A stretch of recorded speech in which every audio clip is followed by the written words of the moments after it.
Bom dia, Reinaldo, bom dia, Bruno, bom dia, ouvintes da Rádio Jovem Pan. Estamos aqui mais uma vez para falar sobre trânsito e suas curiosidades, né? Uma ótima quinta-feira para todo mundo e vamos em frente. Bom, Reinaldo, semana passada tivemos um problema aí na gravação do nosso vídeo, né?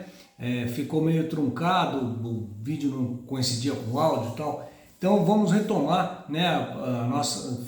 Tivemos uma conversa aí durante a semana e então decidimos aí retomar os assuntos da semana passada, né?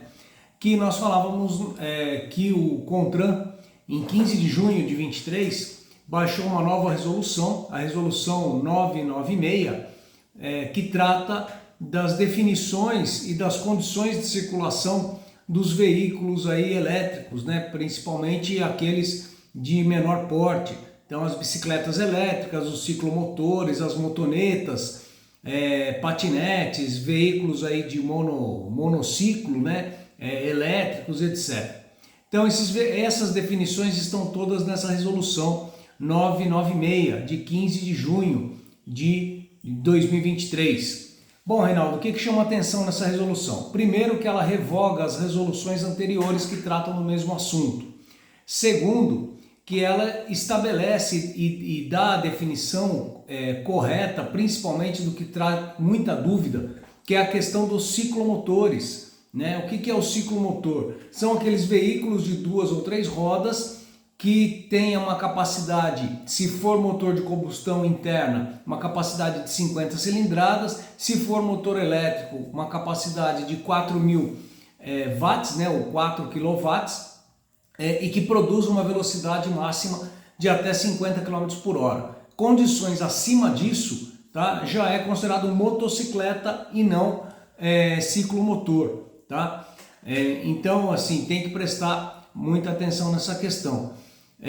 Qual que é a condição? Os ciclomotores, pela nova resolução, obrigatoriamente agora terão que ser licenciados, vai ter que ter o código Renavan, então tem todas umas providências administrativas a serem adotadas para o licenciamento e registro desses veículos, dos ciclomotores. Para bicicleta elétrica não precisa, mas para ciclomotor passa a ser exigido essa questão de licenciamento e registro nos órgãos de trânsito.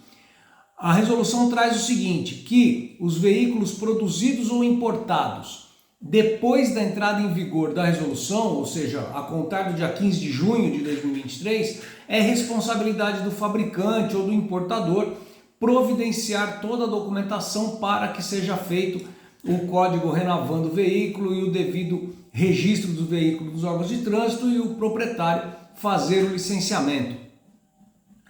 Para os veículos que já estão em circulação, aí, que foram vendidos ou importados antes da entrada em vigor dessa resolução, é necessário então que o proprietário faça essas providências junto aí ao seu despachante de preferência para o registro e licenciamento desses veículos, desses ciclomotores. O prazo dado pela resolução é bem elástico, tá, Reinaldo? Começa no dia 1º de novembro de 23 e vai até 31 de dezembro de 25, tá? Então, 1º de novembro de 23 a 31 de dezembro de 25, para que os proprietários que já possuem esses veículos, ciclomotores, providenciem a documentação para registro e licenciamento desses veículos, tá certo? Que chama aí a atenção nessa questão. Então, é bom que todos estejam atentos. Lembrando que as condições dos ciclomotores com relação a equipamentos de segurança, capacete, etc., continua sendo obrigatório normalmente, e que a condução desses veículos é necessário que a pessoa tenha uma autorização para conduzir ciclomotor no mínimo ou ser habilitado na categoria A, mas para ter essa autorização, Reinaldo, ela precisa ter as mesmas condições como se ela fosse tirar uma habilitação, ou seja, primeiro pré-requisito, ter no mínimo 18 anos de idade, tá? Para poder ter lá a autorização para a condução de ciclomotor. E lembrando que o Código de Trânsito se estende a qualquer via terrestre, inclusive vias que são internas aí de condomínios, de unidades autônomas, né? Os condomínios que têm as ruas internas, aquelas ruas internas lá da esportiva tá? Porque o Código de Trânsito fala que ele atinge a qualquer via terrestre, mesmo em local fechado, mas que seja aberto a público. Tá bom, Reinaldo? Então, atenção para todo mundo aí, condição de ter aí a autorização para conduzir ciclomotor, uso de capacete, equipamentos obrigatórios, isso tudo permanece. Forte abraço, uma ótima quinta-feira para todo mundo, que Deus nos abençoe.